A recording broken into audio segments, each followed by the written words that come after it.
پاکستان کی credit rating کوئی اچھی نہیں ہے، ٹرپل سی ہے، ٹرپل سی، جو کہ ایک اچھا شگر نہیں ہے، ڈیفالٹ کا اشارہ ہوتا ہے اس کے اندر. اور اس میں رپورٹ میں یہ کہا گیا ہے کہ جتنی بھی گلوبل ریٹنگ ایجنسیز ہیں انہوں نے پاکستان کی کریڈٹ ریٹنگ جو ہے اس کو ڈاؤن گریڈ کیا ہے. ٹھیک ہے نا جی. اور چونکہ غیر یقینی کی صورتحال ہے کہ الیکشنز اگر ہوتے ہیں تو اس کے بعد گورنمنٹ جو اگلی آئے گی وہ کس قسم کی پالیسیز کو اڈاپٹ کرے گی. اور یہ گلوبل ایک نیوز ایجنسی ہے بلوم برگ، اس کا سروے بھی آ چکا ہے کہ کچھ 70% پاکستانیز یہ یقین رکھتے ہیں کہ پاکستان کی معیشت بری سے بری ہوتی جا رہی ہے. اور چونکہ ان کے لیے اس وقت اپنے ذرائع آمدن میں گزارا کرنا پاکستانیوں کے لیے مشکل ہے. یہ 70% پاکستانی کہہ رہے ہیں، یہ میں نہیں کہہ رہا، اور یہ سروے کی بات ہو رہی ہے. اور انہوں نے یہ بھی کہا ہے جی کہ اس سروے میں کہ یہی 70% پاکستانی یہ سمجھتے ہیں کہ پاکستان میں الیکشن شفاف نہیں ہوں گے. تو یہ ایک بڑی خطرناک بات ہے کہ لوگوں کا ٹرسٹ جو ہے وہ نہیں ہے اس وقت.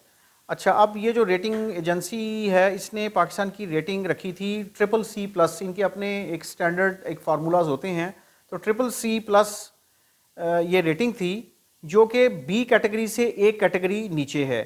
اور اس کا مطلب یہ ہے کہ پاکستان ڈیفالٹ کر سکتا ہے. تو پاکستان کو اس میں آنا ضروری ہے بی کیٹیگری میں. اب یہ دیکھا جائے گا کہ الیکشن کے بعد آنے والی حکومت کیا اقدامات کرتی ہے کہ یہ credit rating triple C plus سے اپ گریڈ ہو کے بی کیٹیگری میں آ جائے. اور اس سے یہ اندازہ ہوتا ہے کہ انویسٹر کا جو کانفیڈنس ہے، سرمایہ کاروں کا جو کانفیڈنس ہے وہ اتنا اچھا نہیں ہے، اور مہنگائی کا ایک اور بہت بڑا چیلنج ہے. اور پاکستان آپ کو پتہ ہے کہ اس مارچ میں آئی ایم ایف کا جو بیل آؤٹ پیکج ہے وہ ختم ہو جائے گا، اور اس کے بعد جو نئی آنے والی گورنمنٹ ہے وہ ایک نئے بیل پیکج کی طرف بھی جا سکتی ہے آئی ایم ایف کے ساتھ، جو $3 ارب کا اس وقت چل رہا ہے. پاکستان کی جو کریڈٹ ریٹنگ ہے یہ دسمبر 22 پچھلے سال یہ بی مائنس سے ٹرپل سی پلس کی تھی اس اسٹینڈرڈ اینڈ پورس کی یہ جو گلوبل ایجنسی ہے انہوں نے. تو اب یہ کہتے ہیں کہ اب یہ کیوں کی تھی، میں جیسے آپ کو پہلے بتا چکا کہ پاکستان کے جو ریزروز ہیں، جو پیسہ پڑا ہے اس وقت سینٹرل بینک میں، وہ اس پہ پریشر ہے، اور ہمارے ریزروز اتنے اچھے نہیں ہیں. چونکہ ہم نے پیمنٹس کرنی ہے $25 ارب کی، تو وہ کہاں سے کریں گے، یہ ایک بہت بڑا المیہ ہے. اور یہ ریٹنگ اس وقت تک امپروو نہیں ہو سکتی جب تک ہمارے ریزروز بہتر نہیں ہوتے. اور چونکہ ہم نے ڈیٹ سروسنگ کرنی ہے $25 ارب کی، تو بہت سارے تجزیہ کار جو ہیں ان کا یہ کہنا ہے کہ ایک اور آئی ایم ایف کا پیکج، آئی ایم ایف کے ساتھ ایک اور ایگریمنٹ کرنا پڑے گا تاکہ یہ اس وقت جو تھوڑی سی وقتی گروتھ نظر آ رہی ہے پاکستان کی معیشت میں، تھوڑی سی بہتر پرفارم کر رہی ہے، اس کے لیے آپ کو ایک اور آئی ایم ایف کا بیل آؤٹ پیکج لینا پڑے گا تاکہ وہ کنٹینیو کرتی رہے اور پاکستان ڈیفالٹ کرنے سے ڈیفالٹ نہ کر پائے. چونکہ پچھلے سال جولائی میں پاکستان ڈیفالٹ کی طرف جا رہا تھا. تو اب صورتحال الیکشن آ گئے، الیکشن ہوں گے کل، اس کے بعد پھر ہم دیکھیں گے کہ کیا صورتحال ڈیولپ ہوتی ہے پاکستان کی معیشت کو بہتر کرنے کے لیے. اس وقت جو بڑے بڑے دعوے کر رہے ہیں لیڈرز، انتخابی مہم ختم ہو گئی اور نون نے اپنے دعوے کیے ہیں، پیپلز پارٹی نے اپنے دعوے کیے ہیں، تحریک انصاف بھی اپنے دعوے کرتی ہے. تو اب یہ دیکھنا ہوگا کہ یہ دعوے صرف دعوے ہی ہیں یا کوئی پریکٹیکلی کام ہوتا ہے اس ٹائم جب پاکستان کی اوورال معاشی صورتحال کو بہت سارے چیلنجز ہیں جو میں پہلے بھی بیان کر چکا. ناظرین، جہاں میں نے S and P global rating کی رینکنگ کے حوالے سے بات کی ہے، وہیں پہ ایک اور رپورٹ ہے جو میں آپ کے ساتھ ذکر کرتا چلوں. یہ پاکستان کے بڑے بڑی کمپنیوں کے چیف ایگزیکٹو آفیسرز کی اوپر ایک سروے ہوا ہے، اور یہ کمنگ 12 منتھس کا سروے ہے جس میں انہوں نے اپنی یہ سی ایوز نے بتایا ہے کہ وہ کتنے سیٹسفائیڈ ہیں.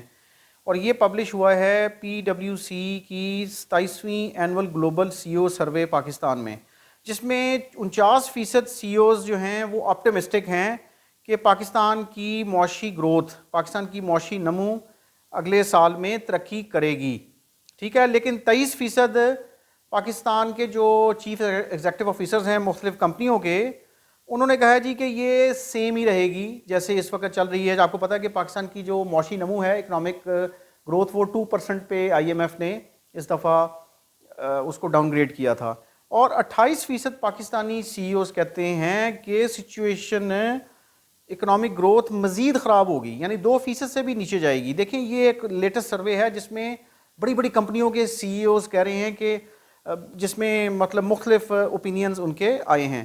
تو اب یہ دو چیزیں سامنے رکھنے کا مقصد کیا تھا، آپ کو بتانے کا مقصد یہ تھا کہ اصل چیلنج پاکستان کی معیشت ہے، پاکستان کے عوام ہیں، پاکستان کے عوام کو سہولتیں کیسے دینی ہیں اور غربت کیسے کم کرنی ہے.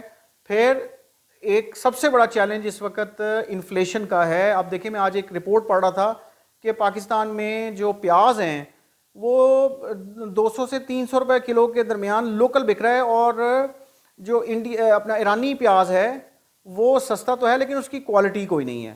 اور چونکہ دنیا میں پیاز کا کرائسس آیا تھا پچھلے سال انڈیا کی وجہ سے، تو پیاز کے جو ایکسپورٹرز ہیں انہوں نے پیاز جو ہے وہ ایکسپورٹ کرنے کے لیے چھپا دیا، اور اس کے بعد ایکسپورٹ کیونکہ اس کی پرائس گورنمنٹ نے سپورٹ پرائس، ایکسپورٹ کی جو پرائس ہے وہ بڑی اچھی رکھی ہے اس دفعہ، جس کی وجہ سے پیاز آپ کا اچھا پیاز جو پاکستان کا ٹیسٹی پیاز ہے وہ باہر جا رہا ہے.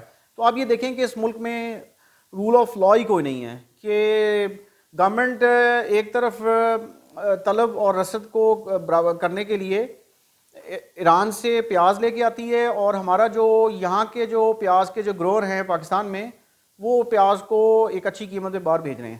تو اینی ویز بات کرنے کا مقصد تھا کہ اب آنے والی گورنمنٹ کل دودھ کا دودھ پانی کا پانی ہوگا کہ کون سی پارٹی یا ایک پارٹی کے ساتھ مل کے کچھ پارٹیاں گورنمنٹ بناتی ہیں، کولیشن گورنمنٹ بنتی ہے، PDM سٹف بنتا ہے. تو کیا یہ گورنمنٹ اب یہ جو پاکستان کی معیشت کے حوالے سے IMF کی رپورٹس ہیں، یہ پھر اسٹینڈرڈ اینڈ پورس کی رپورٹ ہے، اور یہ CEOs کے حوالے سے جو میں نے بات کی ہے، تو اب ہم نے دیکھنا ہے کہ پاکستان کی معیشت کو بہتر کرنے کے لیے آنے والی گورنمنٹ کیا سخت اقدامات کرتی ہے، اور کیا اگر وہ واقعی اتنے سخت اقدامات کرتی ہے جس سے عوام کا جو ہے وہ عوام اور سکویز ہو جائیں گے، عوام کا اور نچوڑ نکالنا ہے، وہ ٹیکسوں کی مد میں ہو، وہ بلوں کی مد میں ہو. تو لیکن اب دیکھنا یہ ہوگا کہ اگر آپ نے اتنی سخت ریفارمز کرنی ہے تو کیا وہ گورنمنٹ چل پائے گی.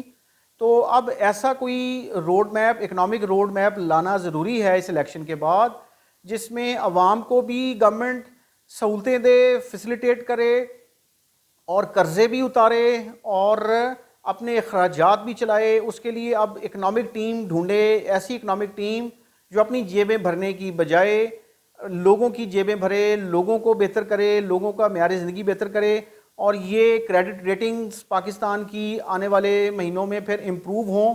تو پھر تو ہم کہہ سکتے ہیں کہ پاکستان کی قسمت کو بدلنے کے لیے جو اگلی گورنمنٹ ہے وہ کچھ نہ کچھ کر رہی ہے. تو اب یہ بہت بڑا چیلنج ہوگا، معاشی چیلنج جڑا ہوا ہے اس الیکشن کے ساتھ. تو کل اب دیکھتے ہیں کہ کون سی پارٹی گورنمنٹ بناتی ہے اور وہ آگے اپنا کیا معاشی پلان لے کے آئے گی پاکستان کی اکنامک انڈیکیٹرز کو بہتر کرنے کے لیے. تھینک یو جی، اللہ حافظ.